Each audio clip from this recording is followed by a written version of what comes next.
Well, good evening and welcome to this special BAFTA celebration in which we honour Britain's most successful TV drama series, Downton Abbey. It is a privilege for me to be your host this evening, and I hope I've come properly dressed for the occasion. If not, I'll have words with my personal valet, Primark. This special recognition by BAFTA for Downton Abbey is richly deserved. The show has become a global phenomenon, a byword for class, sophistication and style, both in front of and behind the cameras. A compelling and powerful drama featuring unforgettable characters. And it takes us back to a time when the watchwords were loyalty, decency and chivalry. A time when people knew how to behave properly. A time when people had the good grace to shift the body of a dead Turk back to his own room to spare everyone's feelings. How are we going to cope without Downton? For that all-too-brief hour watching the show every week, we could forget about the terrible things happening in the world today and escape to a simpler time, a time of world wars, devastating flu epidemics, homophobia, sexism and racism. It was a bit like Top Gear without the denim.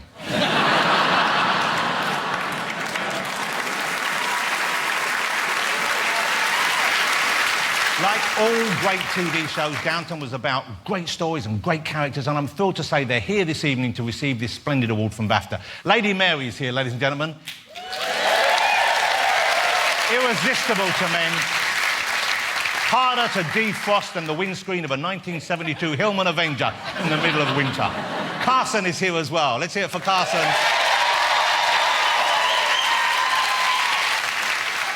Carson, the Rock. Never fast, always furious. The head of the family, Lord Grantham, of course, Lord Grantham. An upright husband to Cora, an uptight father to his 3 daughters, and an outstanding stepdad to Paddington Bear. You did a good thing there. And of course, there's the Dowager Countess of Grantham herself. There she is.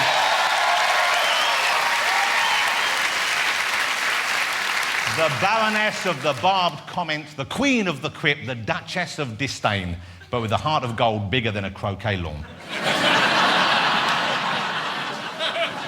Yes, Downton is nearing the end. And as we as a nation, indeed as a planet, come to terms with the sadness that this will bring, I'm going to make it even harder for you by reminding you of some of the defining moments from perhaps the greatest period drama in television history, Downton Abbey. It's from Lord Grantham, who wants to change our lives. And they're off. Welcome to Downton. What a reception committee.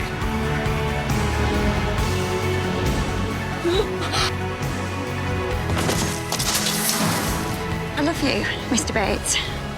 Goodbye, then. And such good luck.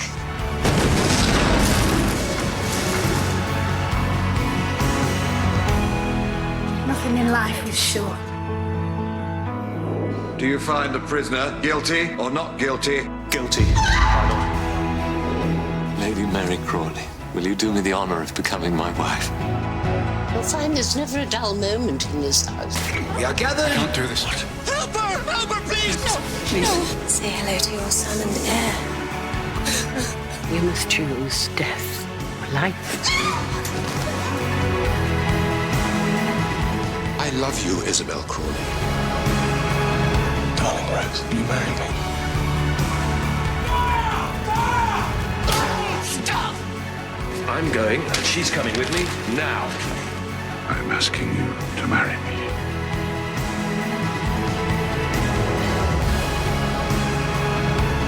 Marigold is my daughter.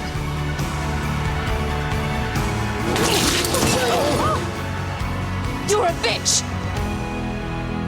I've given my life to Downton. I was born here, and I hope to die here. Downton's incredible story has had just about everything. It's covered 14 turbulent years of Crawley family history. Now, we can't do it all justice, but I took the liberty of writing to a couple of distinguished experts to see if they would help us out. Mama, I've had such a strange request this morning. What was that, dear? Some geezer from London wants to make what they call a documentary film about this family. What family? Well, the Crawleys? Why? He says people are interested. Well, what have we ever done to deserve that? We've just lived perfectly ordinary lives in a perfectly ordinary house. He says so many things have happened to us. Oh, but what? Oh, I suppose there was the Turk who died in Mary's bed. In her bed? I don't remember that. I thought he died somewhere else entirely. Well, only because Cora, Mary and the maid carried his body the length of the house. But why had they put him in Mary's room? And where was she sleeping? Robert, I sometimes wonder if you should get out more. Well, now I think of it, we did have that man with a new face claiming to be Cousin Patrick and therefore the heir to Downton. That was quite something. Yes, well, everyone has tiresome relations. Then I lost my money and Matthew inherited an even larger fortune from a man he barely knew, and he put it all into the estate. Wasn't that lucky? And don't let's forget, he broke his spine. Except that he didn't. He didn't, and bounced out of his wheelchair like a jack-in-the-box. Moments before his girlfriend died of Spanish flu. And what about Mary? Playing dangerous liaisons in a Liverpool hotel? No, we needn't bring that up. But we could say that Edith's beloved was murdered by the Nazis. Oh, no, don't let's get involved with them. We're bound to regret it. Just stay with the baby, hidden on the estate, being fed by the farmer. And dear Tony Gillingham, gifted in so many ways. Except one. What was that? And all those deaths we've had to endure. Poor William in the war. Darling Sybil, lost in childbirth. Matthew smashed to smithereens minutes after setting eyes on his newborn son. And then there's the servants. I mean, Cora's maid trying to entrap Tom with a false pregnancy. And Ethel's baby leading her into prostitution. Yeah. Bates nearly hanged for murder. Oh. Anna in prison for another killing. Yes, 2 murderers in one servants' hall. Yes, that is quite unusual, I agree. We've had blackmail and thieving and crazy Russian princes. Oh, no, he wasn't crazy. No, he was foreign. And when I think of all the prejudice we've witnessed, all the blinkered Tommy rot we've had to listen to sitting round the dining table. Being served by Barrow. Ah! Well, Barrow deserves a documentary all of his own. Yeah. Do you think we should do it, then? Well, you'd have to ask Carson. You'd need his permission. I need his permission to get up in the morning. But I think he'll agree to it if I promise to behave as if nothing has changed since 1850. But we do still have a problem. Why? They want to know Bates's secret. Does he have a secret? What selfless act of valour did Bates commit in the Boer War? What did he do that saved my life, for which he earned my lifelong gratitude, but left him with a limp to this day? They say the audience has a right to know. Well, so tell them. I can't. I don't know what he did. It hasn't come up in a script. Then ask Thingamy. You know, the writer. But he says the precise nature of Bates's heroism must always remain a secret. Why? Because he hasn't the faintest idea what it was.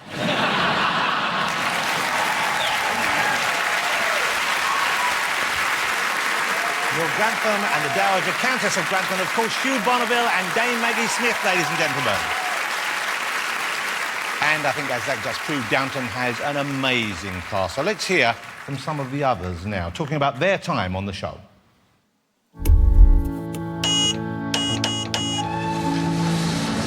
Downton's taken us all by surprise, really. It's outstripped anybody's expectations. None of us dared think that it would be as successful as it has been. Don't be defeatist there, it's very middle class. I remember Hugh coming back from the States and saying, "You're not going to believe how mad for this show the people are over there. It's like a fairy story." I think Downton's success throughout the world is really down to its storytelling. The strength and uniqueness of Julian's writing is that he creates very vivid characters who jump off the page. It's very rare that you're watching the telly and you go, "I wish I were in that." And then a year later you're in it. When I was in drama school, I always thought about Downton itching to be a part of such a great period drama. Never in a million years would I have ever thought. You know, that I would be in this company is just absolutely extraordinary. If you're turning American on me, I'll go downstairs. for all of us, being in Downton must have changed our lives. It's been an extraordinary thing to be a part of, but I think this is absolutely the right time to finish. Quit while you're ahead.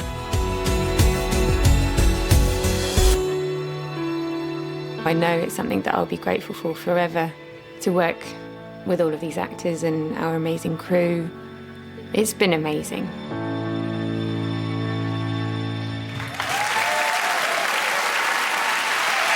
The cast of Downton Abbey, who will always have those golden memories to remind them of the show. But it's not just the regular stellar cast we've been lucky enough to watch. Downton has attracted some A-list guest stars, Hollywood legends, theatrical greats, and in Series 4, a world-renowned opera singer. She appeared as Dame Nellie Melba, and she's here to perform live the song she sang in the show. Puccini's O Mio Babino Caro. Ladies and gentlemen, please welcome Dame Kiri Takanawa.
To meet the man who created Downton Abbey. Without him, none of this would have been possible. Now, normally, on a long-running drama series, a team of writers will be drafted in to take the show forward. The remarkable thing about the writer of Downton is that he wrote every single one of its episodes. Will you please welcome the very tired Julian Fellowes.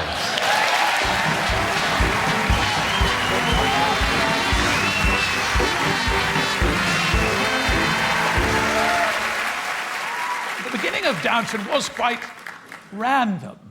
Gareth Neave suddenly said to me, "What do you feel about revisiting Gosford Park for television?" And you know, the funny thing was, I wasn't all that keen, really. I don't know why now. I sort of felt it would be a bit greedy, wanting a second slice of the same pie. But anyway, I came round and we went off to Peter Fincham, ITV, and his excellent drama team, Laura Mackey and Sally Haynes, and that was it, really. I mean, that's the odd thing. That was it. We did have hurdles. I remember we couldn't call it Downton Abbey because the public would think it was about monks. The main roadblock, actually, was just that fashionable opinion then was that this kind of television was finished. The period drama was dead, nobody would watch it. But happily, Peter chose to listen to his gut instead of the advice he was being given, and off we went. And it has been extraordinary. Sometimes a little bit too extraordinary. I remember, you know this, when I was walking down Fifth Avenue a couple of years ago, and I went into Barnes & Noble, the booksellers, and as I was going from table to table, I could feel this woman following me. And after a bit, I said, can I help? And she looked at me, her lip quivered. She hesitated and she said, just let Edith be happy.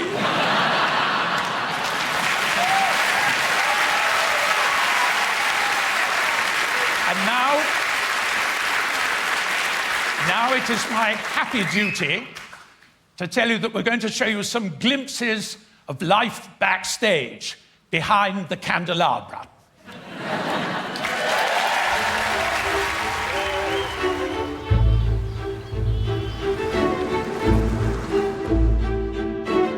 Morning, welcome to Highclere Castle.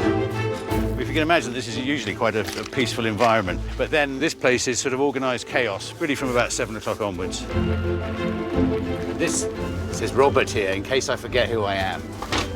All the costumes have been laid out, ready for today's scenes, shirts and stuff, and this is my favourite thing.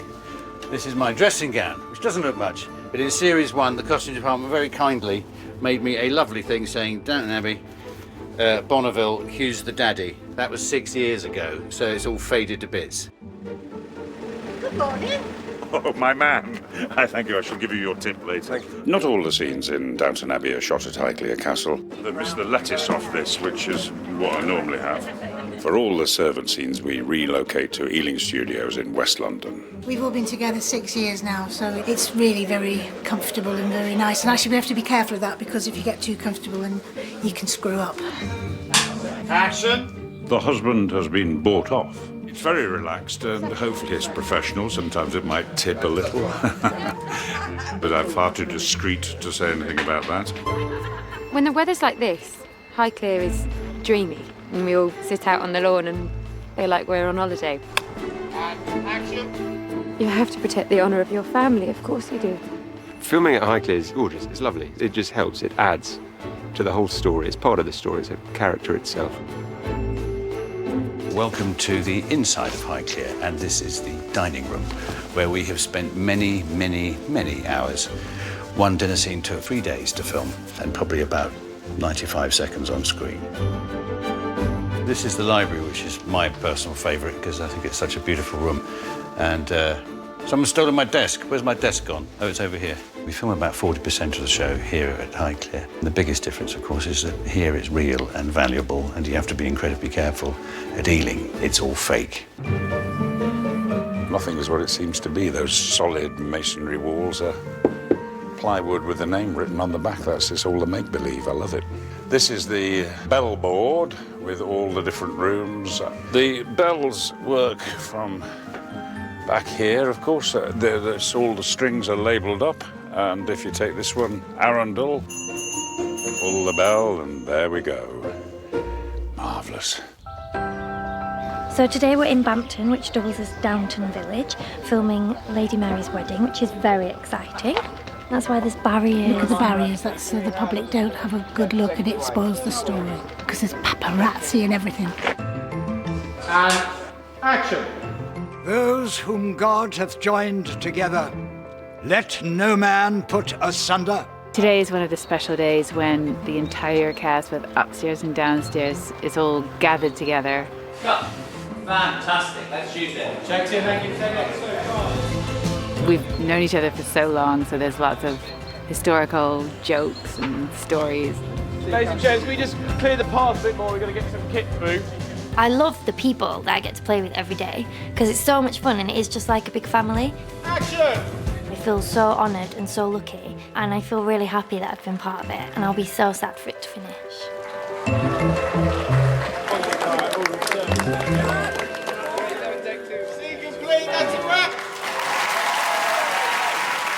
We have so many of the stars of Downton this evening, though. I wanted to come down and chat to a few more. Of course, the lovely Lily James is sitting next to me, ladies and gentlemen. Lady Rose.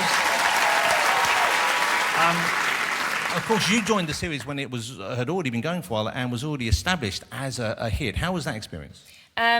Terrifying and magical. On my first day, everyone, it was a big dining room scene, so everyone was there and they all hid. And so when I walked in, everyone jumped out, and I've never been more scared in my life. I went bright red. Yeah, it's just been the most wonderful, wonderful time. Okay, thank you, Lily. Dan Stevens is here, ladies and gentlemen, as well. Of course, Dan, great to see you. You did, as we all know, leave the series perhaps a little too early for some of us, cementing your position as the worst driver in the history of fiction. But one thing I'm always surprised by is that I know viewers, and I'm among them, of course, sometimes we mix up the actor with the character they're playing, and you have to deal with the consequence of that. After you returned from the war, how often did you face the question in the street, how are your balls? The tingle. There's a lot of talk of tingle for quite some time. Was it ever explained what had gone on down there? It was a tingle. It was the tingle.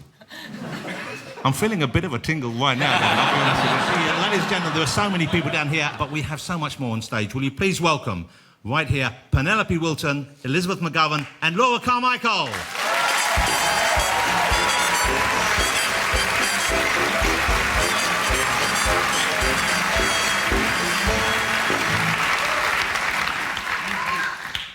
You've noticed the attention to detail that's gone into the hair, makeup and costumes on the show as we've swept through 14 years from 1912 to 1926. The Edwardian woman was expected to change clothes 5 times a day. And in Series 6 alone, our costume team have made 251 costumes. The makeup team, I can see them out there, have created over 1,000 wigs since the series began. Costume and makeup are the first to arrive in the morning and the last to leave at night, often staying late to reset tens of wigs or finish costumes for the following day. They work so hard, and we are so proud to showcase their amazing talent. Is there anything more thrilling than a new frog?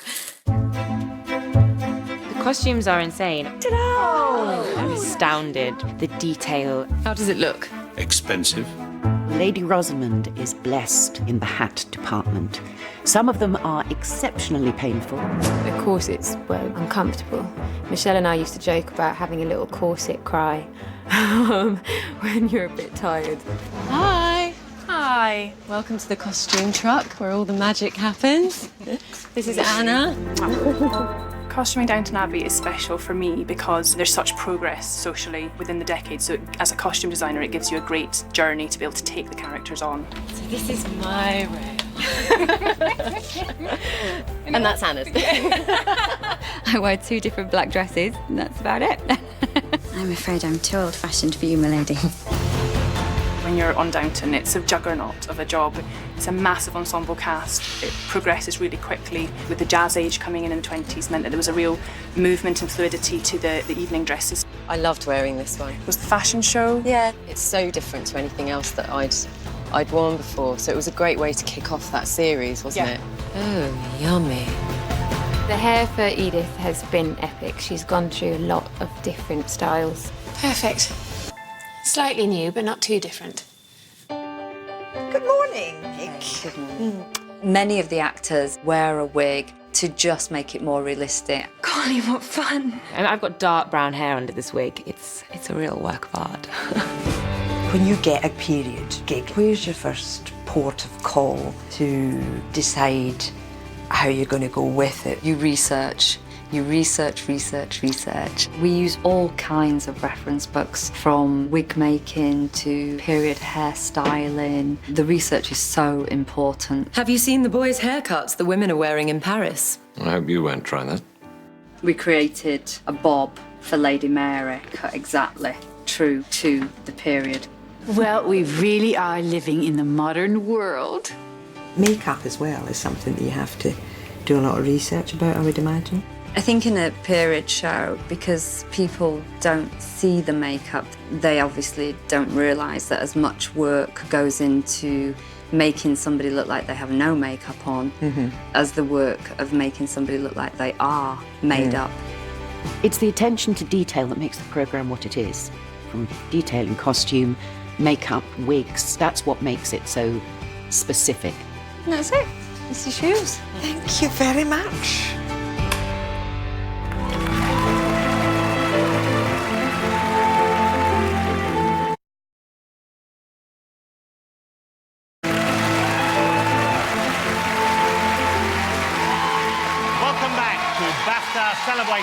Downton Abbey. It's time for another musical moment now, and to perform for us, we have the man who played Charles Blake, one of the many suitors for the hand of Lady Mary. Ladies and gentlemen, singing My Heart Stood Still, Julian Ovenden.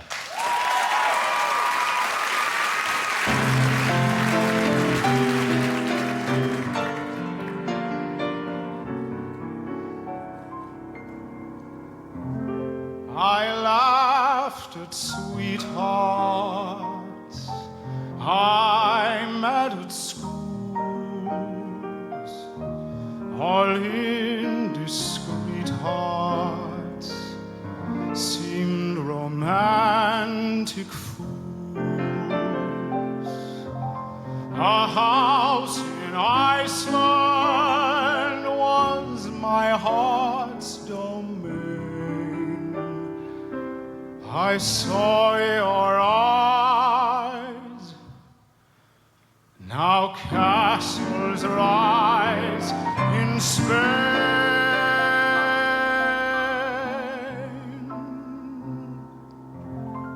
I took one look at you, that's all I meant to do.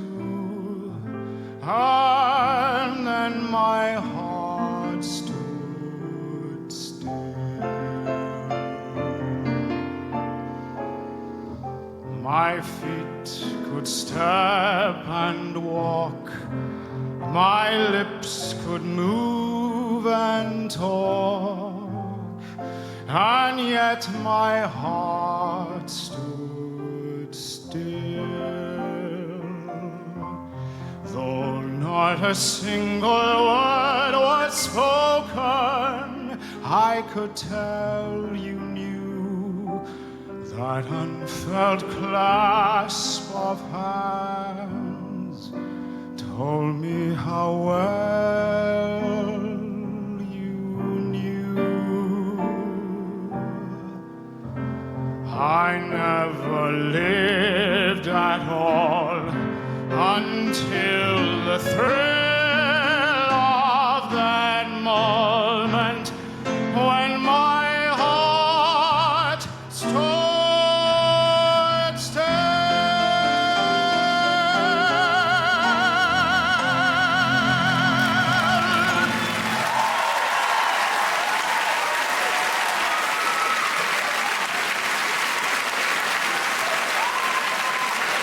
Ladies and gentlemen, please welcome Jim Carter and Alan Leach.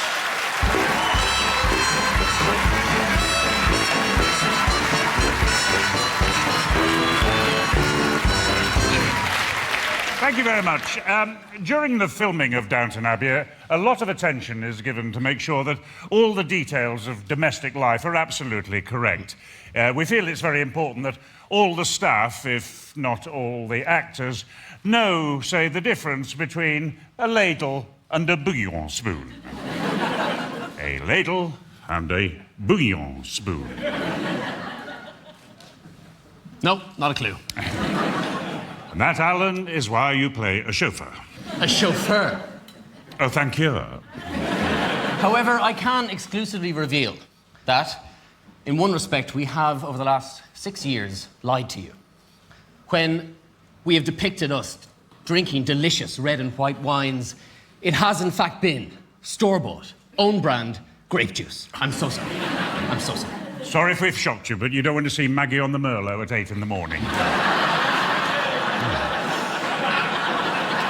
No, really, you don't. So, let's take a little glimpse at all the detail that goes into making Downton real. Thank you.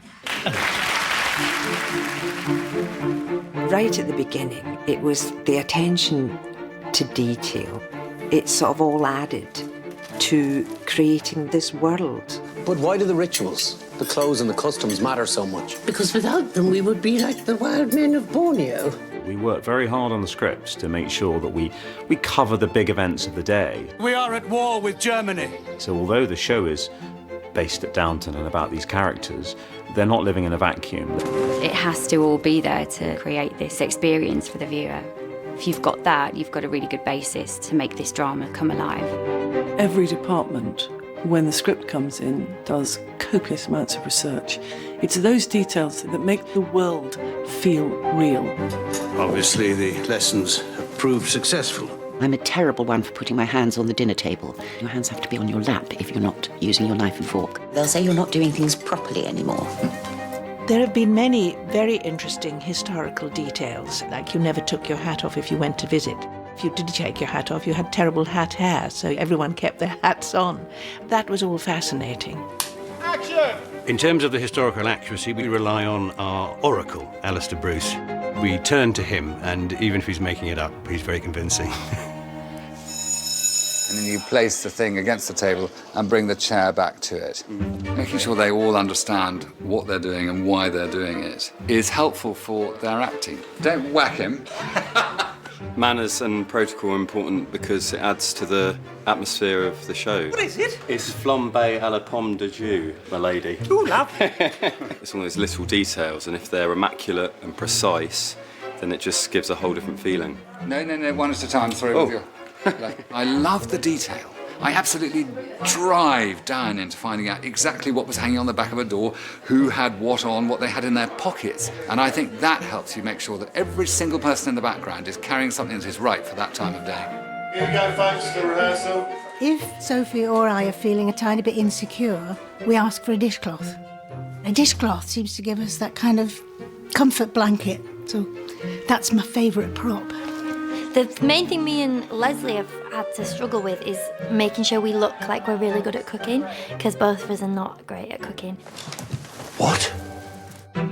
I sing the praises of the art department endlessly. I always love it when we do a scene in which either a newspaper or a letter features, because there are details in those items that the audience will never see, but they have gone out of their way to make as vivid as possible. I don't believe it.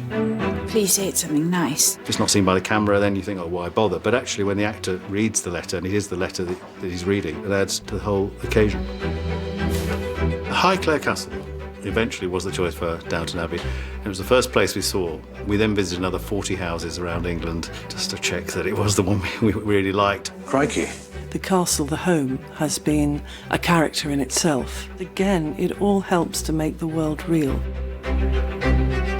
Everything has been meticulously planned, and then it's just for the actors to come in and give all of these different parts of the structure a cohesive feeling. Very good. I can't but applaud the people who work much harder than I do to bring Downton Abbey and keep its standard so high for so long.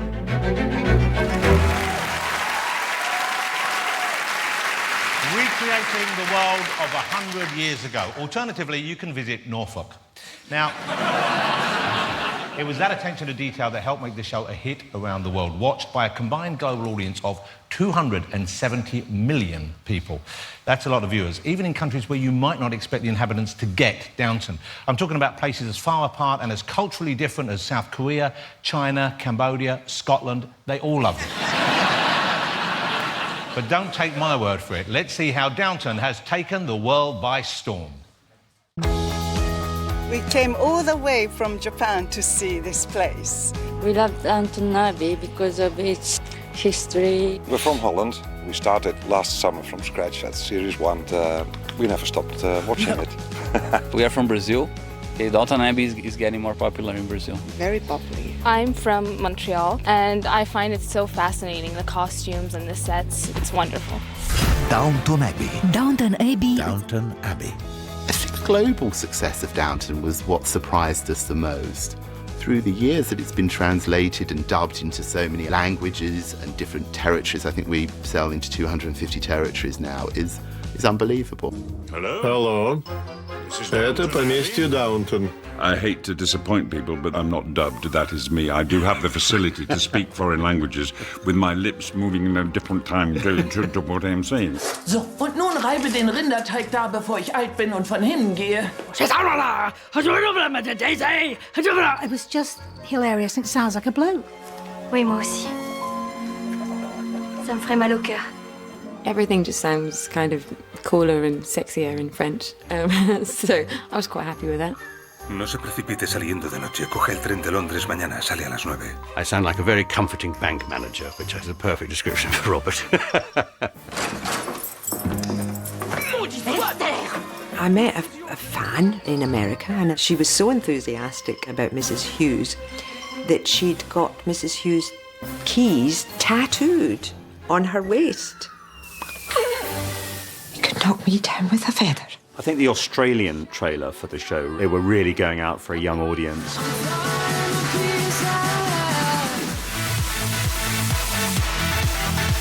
I guess they were trying to demonstrate that it wasn't a stuffy old costume drama, but there really is something in there for everyone. No one predicted how big Downton would be globally. We all became aware of just this train that was gathering momentum. It's still slightly bewildering when we go abroad and you see just how much people love it. We've just been so lucky that people have taken to the show so much.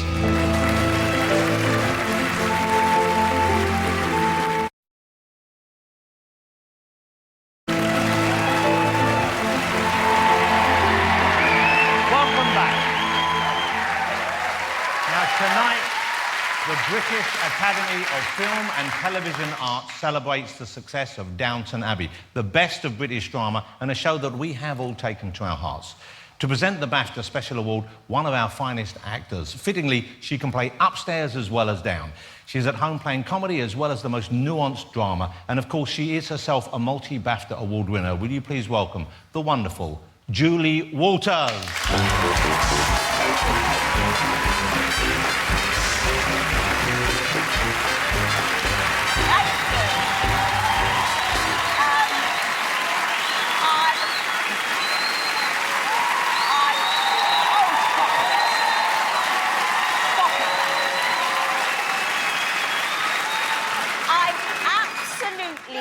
Yes, thank you.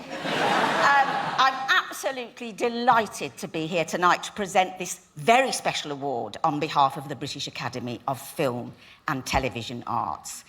The show is loved all over the globe, and here are just a few of the people who, like me, have loved the last 6 seasons of Downton. When I first heard Downton Abbey was to receive the BAFTA Special Award, I was absolutely thrilled. It is one of Catherine's and my favourite programmes. A fan of Downton Abbey. I'm obsessed with Downton Abbey. An avid watcher, great fan of the show. I watched the entire series, didn't miss one episode. It's like a movie. It's like an incredibly gorgeous film. Is it too late to audition for the show? I could just be the black man that showed up, you know, Lord Combs. Downton's so special for me because of the storylines. The storylines just pull you back in. One of the things that makes Downton so special to watch is just the performances. You just fall for these characters and everyone's playing them with such integrity. The show was excellent. The writing was incredible. I'm a fan of British actors and their style of acting and the effortlessness of it. We saw ourselves, I think, in each of these characters, some part of ourselves. And so that's, I think, why people gravitated towards it. This BAFTA is really a thank you, I think, from the whole world to this cast and to Julian, because it's superb. It is a remarkable achievement. Congratulations, Julian, and everyone. Thank you for allowing me to watch you guys be brilliant actors, and that great writing has not gone away. Thank you. As the president of BAFTA, I'm delighted that we're paying tribute to this extraordinary series that has flown the flag for British drama, both at home and internationally. Few British series have ever managed to achieve such worldwide acclaim, and many millions of people, myself included, have enjoyed the life and times of the Crawley family. My congratulations to everybody at Downton Abbey, and as a fan, thank you. This award is presented in recognition of the outstanding global success of Downton Abbey. This recognition from the Academy today is testament to its huge popularity with audiences in Britain and around the world, and shines a light on the incredible achievements of the whole cast and crew. Downton Abbey is a genuine global phenomenon, and we'll miss it when it's gone. This award is very, very much deserved. So please, can I ask Gareth Neame, Julian Fellows, Liz Trubridge and the cast of Downton Abbey to come up on the stage.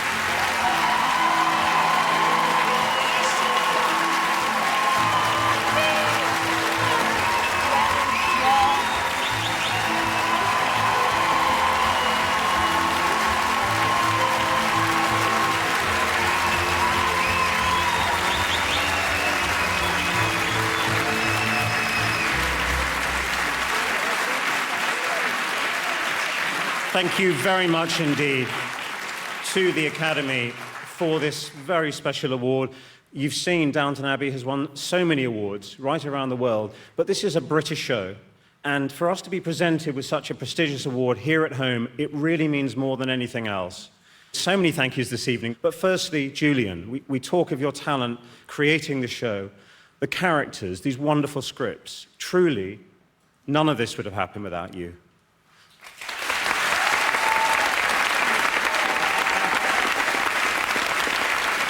To my fellow producers, Liz Trubridge, Nigel Marchant, and Chris Croucher, to all these fantastic actors, to our directors, and each and every member of our outstanding and dedicated crew.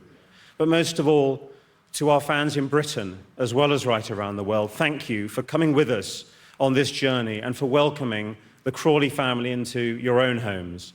We're sorry that we're coming to the end of the show right now, but we're only here in the first place because of all of you.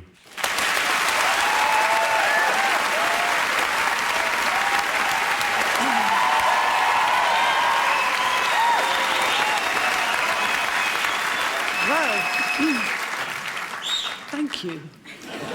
You know, I'm often asked, what exactly does a producer do? In fact, I'm sure there's quite a few of you in the stalls who may still be wondering the very same thing. Obviously, now is not the time to go into the answer, but I do want to say two things on the subject. The first is that as a species, we tend to work at our best behind the camera. And so you will correctly conclude that right now I am not in my natural habitat. Which leads me to the second point I would like to make. A good producer needs to know when to delegate. And luckily for me, I find myself surrounded by people who can perfectly perform the next very important task.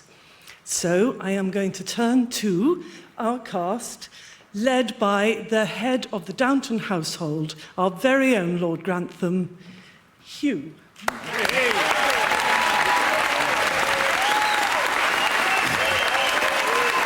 Thank you. Now, okay, which camera's on? Okay, I'm looking at you, our audience at home, because you have either taken to heart the characters that we play, or you've taken to throwing things at the telly on a Sunday evening.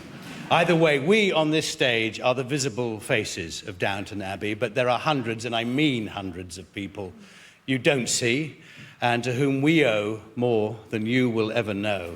But on behalf of all of us on this stage and this cast, thank you all for your part in making this an unforgettable adventure. So please, will the crew please stand up? Come on, stand up.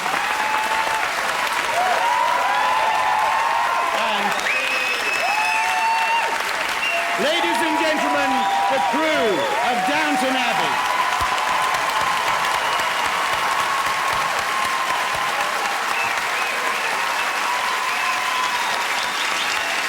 So may I once again congratulate the cast and the crew of Downton Abbey, a very well-deserved award. As we prepare to say goodbye to the Crawley family, we're going to end this evening by looking back at some of the most memorable moments from the show. Don't forget to watch the last ever episode on Christmas Day. And from everyone here, good night.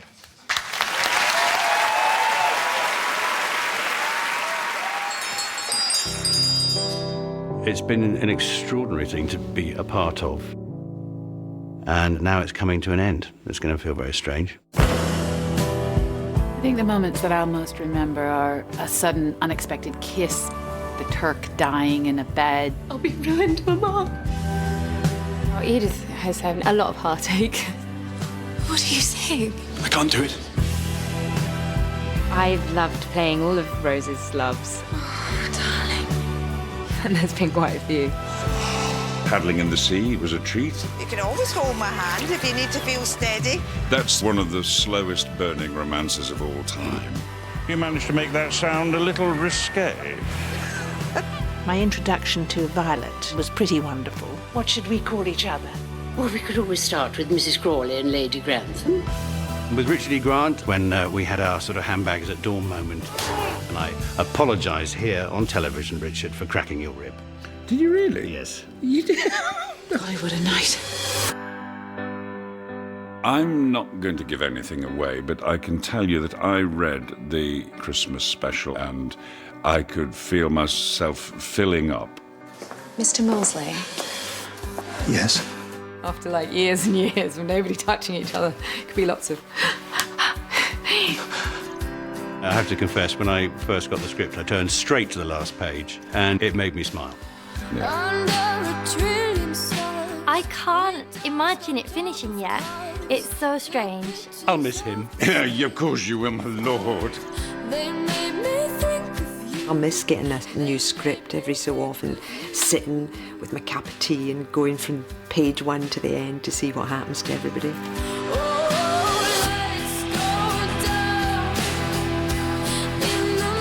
Summing up the last 6 years of Downton, it has just been enormous fun.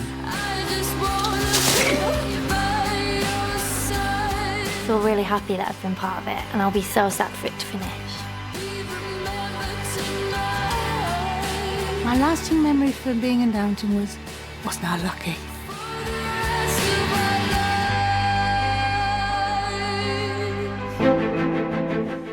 And of course, we say goodbye to Downton Abbey with the final episode, Christmas Day at 8:45. It was one of our biggest events of the year, and now The Sound of Music Live is available on the ITV Hub. And a spouse swap sparks drama in Marriage Boot Camp Reality Stars next on ITVB. Or stay with us here on ITV for the latest news.